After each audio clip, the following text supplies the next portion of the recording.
नाशिकमधील कथित गुरु अशोक खरात प्रकरणात आता आणखी एक धक्कादायक ट्विस्ट समोर आला आहे. बलात्काराच्या आरोपाखाली अटक झालेल्या खरातचे नाव आता थेट अजित पवार यांच्या घराबाहेर झालेल्या कथित जादूटोण्याशी जोडले जात आहे. सुनील माने यांनी खळबळजनक दावा करत सांगितले की अजितदादांच्या घरासमोर काही संशयास्पद वस्तू ठेवून जादूटोणा करण्याचा प्रकार घडला होता. या प्रकरणात अशोक खरातचा सहभाग असल्याची शंका त्यांनी व्यक्त केली आहे.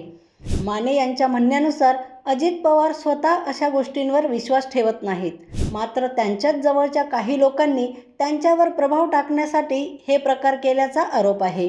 दरम्यान महाराष्ट्रात जादूटोणा विरोधी कायदा अस्तित्वात असताना या प्रकरणाची सखोल चौकशी करून SITने कारवाई करावी अशी मागणीही करण्यात आली आहे. आता या नव्या दाव्यामुळे राजकीय वर्तुळात एकच खळबळ उडाली असून खरात प्रकरण आणखी गुंतागुंतीचे बनले आहे. रोकठोक महाराष्ट्राला सबस्क्राईब करा आणि बेल आयकॉनवर क्लिक करायला विसरू नका.